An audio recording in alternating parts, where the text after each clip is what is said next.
거의 30년 전쯤에 페노메논이라는 타이틀의 미국 영화가 개봉된 적이 있습니다. 당시엔 상당히 유명한 배우였던 존 트라볼타가 조지라는 이름의 주인공으로 나왔던 영화인데, 이 영화에서 평범한 자동차 정비사인 조지는 어느 날 정체불명의 섬광을 맞게 됩니다. 근데 이 섬광이 보통 섬광이 아니었어요. 이 섬광을 맞은 조지는 갑자기 어마어마한 천재로 변합니다. 그는 불과 몇 시간 만에 스페인어를 마스터하고 또 각 분야의 전문 서적도 짧은 시간 내에 독파합니다. 게다가 초능력까지 생겨서 외딴 섬에서 죽어가는 어린아이를 찾아가기도 합니다. 당연히 사람들이 조지를 보며 깜짝 놀라서 주목하게 되었고, 또 한편으로는 두려워하며 거리를 두기도 하고, 여하튼 갖가지 일들이 일어나게 되었겠죠. 이 영화는 그러한 일들을 그리고 있는데, 영화 내용은 얘기할 필요 없을 것 같고, 제가 오늘 이런 얘기로 시작하는 이유가 있습니다. 물론 영화는 영화지 실제는 아닙니다. 그런데 만약, 물론 역사의 가정은 없지만 이런 상상을 해보십시다. 만약에 영화의 내용이 실제가 된다면 어떻게 될까요? 세상이 확 바뀌겠죠? 딱 하나만 예를 들면, 지금 거리 나가면 영어 학원, 일본어 학원, 중국어 학원 등등 외국어 학원 많은데, 아마 그런 학원들 싹 다 없어지게 될 겁니다. 그렇잖아요. 그 섬광만 맞으면 그냥 외국어에 능통하게 되는데 누가 학원 다니겠어요? 다닐 필요가 없는 거죠. 요즘 영어학원에서 어떻게 가르치는지는 잘 모르겠는데, 여하튼 단계가 있을 겁니다. 초급반, 또 중급반, 고급반, 그 위에 또 있나요? 이렇게 등등 수준별로 단계가 있죠. 그런 단계 없이 어떻게 초보자가 갑자기 영어로 말을 하고 글을 쓸 수 있겠어요? 단계를 좀 거쳐야 되겠죠. 그런데 정말 이 영화처럼 되면 그런 단계 다 필요 없어요. 몇 시간이면 능통하게 되는데 그런 단계를 밟아야 될 하등의 필요가 없어지는 거죠. 제가 오늘 이런 얘기를 하는 이유는, 물론 경우는 다르지만 이런 식의 일들이 그리스도인들에게 일어날 수 있기 때문입니다. 사람들이 흔히 생각하는 그 일반적 단계들을 다 없애버리는 일들이 그리스도인에게는 일어날 수 있기 때문입니다. 오늘 본문 4절은 주 안에서 항상 기뻐하라, 내가 다시 말하노니 기뻐하라 명합니다. 그리고 이어서 5절은 너희 관용을 모든 사람에게 알게 하라, 주께서 가까우시니라 선포합니다. 자, 기뻐하라, 관용을 베풀라, 이 명령은 하등 새로운 말씀이 아닌데, 문제는 지금 이 말씀을 받는 빌립보 교회의 상황입니다. 빌립보 교회 성도들은 좀 굉장히 극심한 박해와 핍박 가운데 있습니다. 빌립보서가 상세히 언급은 안 했지만 신앙 때문에 박해를 받으면서 필시 어떤 사람은 죽임을 당했을 것이고, 1세기에는 순교자들이 많았으니까요, 필시 빌립보 교회 성도 가운데도 신앙으로 인해서 순교한 사람이 있었을 것이고, 또 공격당하고 테러를 당한 사람도 있었을 것이고, 또 조롱과 모독을 받고 있는 사람들이 수두룩했을 것이고, 여하튼 모든 성도들이 이제 앞으로 어떻게 될까, 이런 어두운 상황 속에 있었습니다. 인간의 심리상 이러한 상황에서는 마음이 어두워지고 불안해지고 낙심되는 게 정상이고, 자기를 핍박하며 해를 가하는 사람들에 대한 어떤 증오심이 일어나는 게 정상입니다. 자, 만약 여러분이 지금 이러한 사람들에게 다가가야 된다면 여러분 어떻게 하시겠습니까? 만약 오늘 나와 친한 어떤 성도가 견디기 힘든 극심한 고통 가운데 있는데 내가 그 사람을 이끌어 줘야 된다면 여러분 어떻게 다가가시겠습니까? 일단 그 사람을 위로하지 않을까요? 어떻게 그런 일이 있을 수 있나요? 얼마나 힘드십니까? 하는 식으로 일단 그 사람의 마음을 위로하면서 추스르려 할 것입니다. 그러면서 그래도 힘을 내줘야죠. 이겨낼 수 있을 겁니다. 하는 식으로 격려하지 않겠습니까? 또 어떤 사람은 함께 눈물을 흘리면서 그런 상황에서 낙심되는 게 당연하죠. 뭐 저라도 그럴 겁니다. 이렇게 말하면서 괴로워하는 그 사람에게 공감을 표할 겁니다. 그리고 우리 함께 기도하십시다. 주님이 성도님의 마음을 위로하시고 어루만져 주실 겁니다. 주님은 위로의 주님이십니다. 뭐 이렇게 위로를 건네요. 뭐 대략 이러한 차원에서 다가가지 않겠어요? 그렇게 되겠죠. 자, 그런데 오늘 성경의 접근 방식은 다릅니다. 성경은 고통 가운데 있는 빌립보의 성도들에게 위로하고 격려하는 대신, 빌립보서 다 읽어봐도 위로와 격려는 없어요. 그냥 다짜고짜 주 안에서 기뻐하래요. 그리고 관용을 원수들에게 베풀라 명령합니다. 아마 바울 사도의 이러한 선포를 제3자가 듣는다면 욕할지 모르겠어요. 저런 피도 눈물도 없는 인간이 있어. 당신도 그 상황에 있어봐. 그렇게 말할 수 있나? 자기 일 아니라고, 남의 일이라고 그렇게 뭐 기뻐하라고? 지금 사람이 죽어나가는데 뭐 기뻐하라고? 함부로 말할 수 있어? 욕할지 모르겠어요. 그런데 성경은 바울 사도의 입을 통해서 그렇게 명합니다. 피도 눈물도 없기 때문이 아닙니다. 그렇게 할 수 있는 100% 확실한 방법을 제시할 수 있기 때문입니다. 5절 마지막 부분, 주께서 가까우시니라. 제가 언젠가 말씀드렸던 것 같은데, 주께서 가까우시다라는 말은 시간적 의미와 공간적 의미를 모두 지닙니다. 먼저 시간적 의미로 주님의 재림이 가까웠다라는 의미이면서 아울러 공간적 의미로 주님이 가까이 계신다, 가까이 오셨다. 즉 주님이 성령으로 너희 안에 들어오심으로 하나 되시고 함께 하신다, 그러한 의미입니다. 근데 본문의 흐름으로 볼 때 시간적 의미보다는 주님이 함께 하신다, 성령으로 하나 되심으로 함께 하신다는 의미를 더 염두에 둔 것 같습니다. 4절에 주 안에서 기뻐하라 할 때의 주 안에서, 그리고 7절에 그리스도 예수 안에서, 또 읽지는 않았지만 9절에서 하나님이 너희와 함께 계시리라. 이거 전부 공간적 의미 아닙니까? 지금 본문의 흐름이 그렇습니다. 예, 맞아요. 주님은 가까이 계십니다. 그는 성령으로 내 안에 들어오심으로 나와 하나 되십니다. 여러분, 인간의 본성으론 억울하게 고통을 당하는 상황에서, 이게 앞으로 어떻게 될지 모르는 상황에서 기뻐하기 힘들어요. 아니, 기쁨이 불가능합니다. 그리고 지금 자기들을 죽이려고 해하는 자들에게 관용을 베풀기 힘듭니다. 하지만 주님이 내 안에 계심으로 그가 나와 하나 되고 내가 주님의 마음을 지닐 수 있다면, 그러면 그렇게 할 수 있지 않겠어요? 주님의 마음이 내 마음이 됐는데 그럼 당연히 그렇게 할 수 있지 않겠습니까? 바울과 실라가 감옥 속에서도 기뻐하며 찬양했습니다. 감옥이 뭐 좋다고 거기서 기뻐하며 찬양했겠어요? 또 스데반은 돌에 맞아 죽으면서도 자신을 돌로 치는 자들을 용서해 달라고 간구하면서 그들에게 관용을 베풀었습니다. 그렇게 할 수 있었던 이유가 바로 그 때문입니다. 주님이 성령으로 그들 마음에 들어가셔서 그들과 하나 되심으로 함께 하셨기 때문입니다. 주께서 가까우시니라 라는 선포는 성령이 너희 안에 하나 되지 않으시느냐, 너희도 그렇게 할 수 있다, 그렇게 하라 라는 의미입니다.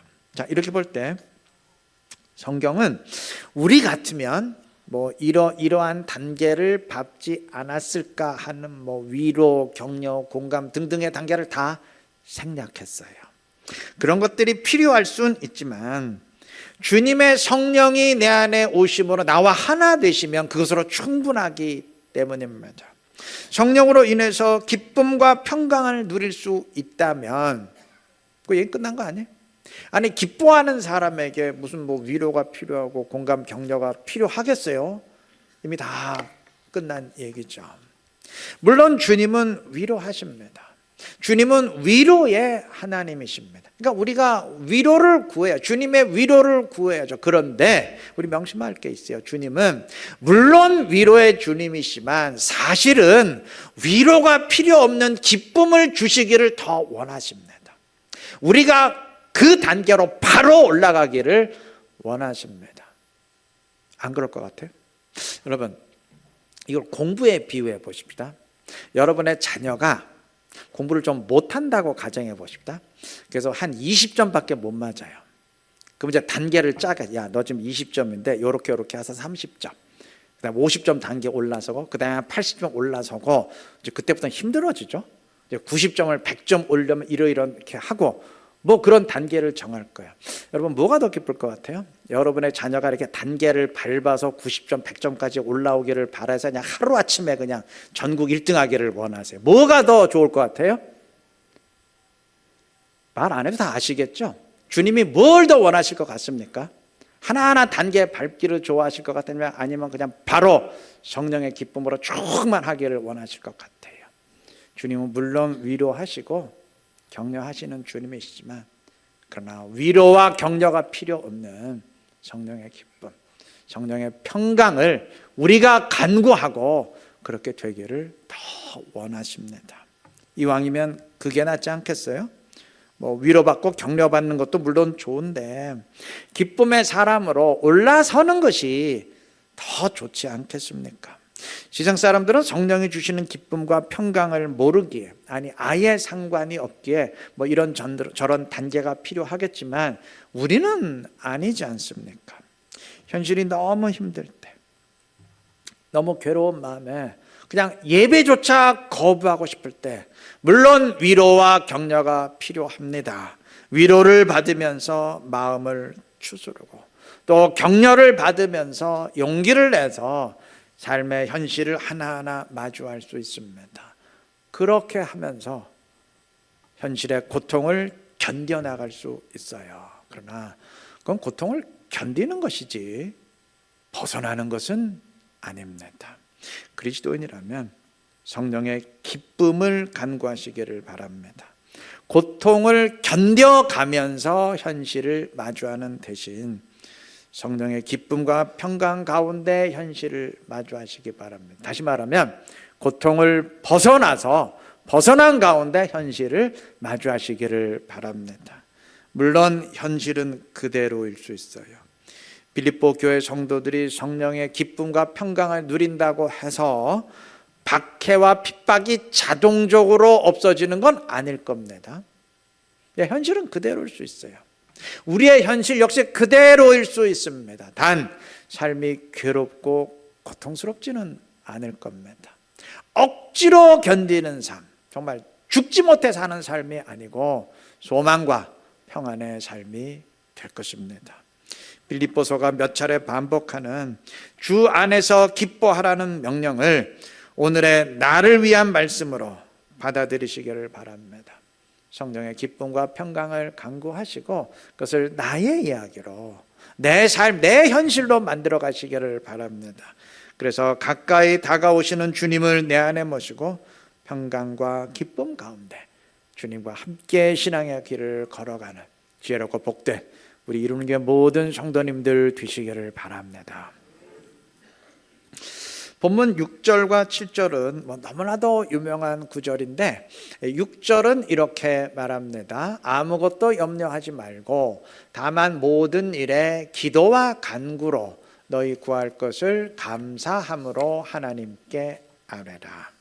극심한 핍박과 박해를 받는 상황에서 야, 이거 앞으로 어떻게 되는 걸까 하는 염려가 일어나겠죠. 이에 대해 6절은 아무것도 염려하지 말고 기도하고 간구하고 하나님께 아뢰라. 기도, 간구, 하나님께 아뢰, 이게 말은 다르게 썼지만 다 기도하라는 의미죠. 기도가 중요하기에 말을 바꿔가면서 3번 되풀이한 것입니다. 자, 기도해야죠. 그런데 기도하는데 뭘 기도해야 될 것 같습니까? 이러한 상황이 있다면 우리는 뭘 간구할 것 같아요? 내가 죽거나 테러를 당하지 않게 하나님 박해를 좀 없애 주십시오. 박해를 막아 주십시오. 또는 우리를 보호해 주시고 지켜 주십시오. 뭐 그렇게 기도하지 않겠어요? 당연히 그렇게 하겠죠. 그런데 오늘 성경의 메시지는 좀 다릅니다. 성경이 어떤 기도를 우리에게 말씀하실까? 지금 빌립보서가 구체적으로 언급은 안 했어요. 그런데 알 수 있는 방법이 있습니다. 성령이 기도하라 지금 3번이나 강조하면서 말했는데, 그러면서 기도하면 이러한 응답이 주어질 거다. 무엇을 기도의 응답으로 말했는지를 우리가 보면 어떤 기도를 원하시는지 짐작할 수 있습니다. 자, 7절은 기도의 응답을 말합니다. 그리하면, 즉 6절의 내용처럼, 6절에서 강조한 것처럼 기도하면 어떻게 되느냐? 모든 지각에 뛰어난 하나님의 평강이 그리스도 예수 안에서 너희 마음과 생각을 지키시리라. 지금 성경이 약속한, 주님이 약속한 기도의 응답은 하나님의 평강입니다. 그리스도의 평강이, 하나님의 평강이 그리스도 예수 안에서, 즉 성령 안에서 마음과 생각을 지키게 됩니다. 즉 하나님의 평강이 마음과 생각에 충만히, 우리 가운데 충만히 임하게 됩니다. 이것이 주님이 약속하신 기도의 응답이에요. 자, 그러면 제가 하나 물어보겠습니다. 여러분, 하나님의 평강이 또는 성령의 기쁨이 충만히 임하면 그럼 박해와 핍박이 자동적으로 없어지나요? 사라집니까? 죽임을 당할 위기나 또는 테러를 당할 위기가 자동적으로 다 사라집니까? 아니죠. 별개예요. 그거는 전혀 상관없어요. 저는 이게 굉장히 중요하다고 생각합니다. 성경이 박해 상황 가운데 기도하라 그랬어요. 핍박을 당하고 있느냐? 기도하라 그랬어요. 고통스러우냐? 기도하라 그랬어요. 그런데 기도하라 그러면서 약속한 기도의 응답이 박해가 사라지고 위기가 사라지고 테러의 위협이 사라지고 이거하고는 아무 상관이 없어요. 그러면 그렇게 상관이 없는 것을 기도의 응답으로 선포한다는 것은 뭘 의미할까요? 우리 기도의 목적이 위기 탈출에 있는 건 아니라는 얘기죠. 박해가 없어지고 테러 위협이 없어짐으로써 나의 안전이 보장되는 것, 그게 기도의 목적은 아니라는 얘기죠. 그게 기도의 목적이라면 당연히 그걸 기도의 응답으로 제시했겠죠. 기도하라 그럼 박해는 없어질 것이다. 기도하라 그러면 죽임 당하지 않을 것이다. 그렇게 약속하셨겠죠. 근데 성경 그걸 약속하지 않았습니다. 위기가 사라지는 것과는 아무 상관이 없는 것을 기도의 응답으로 약속하셨습니다. 물론 박해가 사라지도록 기도해야죠. 보호해달라고, 죽지 않게 보호해달라고 간구해야죠. 당연합니다. 그러나 기도의 목적은 그게 아니에요. 주님이 원하시는 기도의 초점은 설령 박해와 공격이 지속되더라도 그로 인해 낙심함으로 내 신앙이 무너지는 게 아니고 성령의 기쁨 안에서 하나님의 평강을 누림으로 믿음으로 승리하는 데 있습니다. 하나님을 믿는 우리 그리스도인들의 신앙은 현실의 위기로 인해서 무너지거나 현실적 이해관계 때문에 휘청이는 것이 아니고 하나님과 함께하기에 현실보다 강하고 감히 현실이 감당할 수 없는 믿음을 지님으로써 하나님을 하나님 되시게 하는 데 있습니다. 여러분, 하나님이 나와 함께 하시는데 내가 현실 앞에 굴복한다면 그럼 나와 함께 하시는 하나님은 그 뭐가 되나요? 지극히 무능력한 하나님이 되지 않습니까? 우리 믿음이 뭐가 되나요? 현실이 어려우면 바로 무릎을 꿇는 게 그리스도인의 믿음이라면 그 믿음 뭐가 되나요? 그거. 여러분, 우리가 현실을 승리할 때, 현실이 감당할 수 없는, 최소한 현실보다는 강한, 최소한 현실의 이해관계보다는 강한 믿음을 지닐 때 믿음이 믿음 되고 우리에게 믿음을 주신 하나님이 하나님 되시는 거 아니겠습니까? 그걸 기도하라. 성경은 명령합니다. 다니엘 3장에 의하면 바벨론의 느부갓네살 왕이 금으로 된 신상을 만들고 앞으로 이 신상 앞에 절하지 않는 자들은 전부 풀무불에 던져 넣을 것이다. 다 불태워 죽일 것이다. 공포했을 때 하나님을 섬기는 사드락, 메삭, 아벳느고는 절하지 않았습니다. 하나님의 말씀에 어긋나기 때문입니다. 왕이 다시 한번 기회를 주었을 때 그들은 말합니다. 다니엘 3장 17절, 왕이여, 우리가 섬기는 하나님이 계시다면 우리를 맹렬히 타는 풀무불 가운데서 능히 건져내시겠고 왕의 손에서도 건져내시리이다. 이들은 하나님의 구원하심을 말했어요. 그런데 여기까지만 말한 게 아닙니다. 그 뒤가 있어요. 17절 다음에 18절이 있습니다. 그렇게 하지 아니하실지라도, 설령 하나님이 우리를 구원치 않으실지라도 왕이여, 우리가 왕의 신들을 섬기지도 아니하고 왕이 세우신 금 신상에게 절하지도 아니할 줄을 아옵소서. 설령 하나님이 우리를 구원하지 않으셔서 우리가 불에 타 죽는다 할지라도 절대 절하지는 않을 것입니다. 불에 타 죽을지언정 말씀을 어기지는 않을 겁니다. 말씀대로 순종할 것입니다. 그렇게 아십시오. 통보했습니다.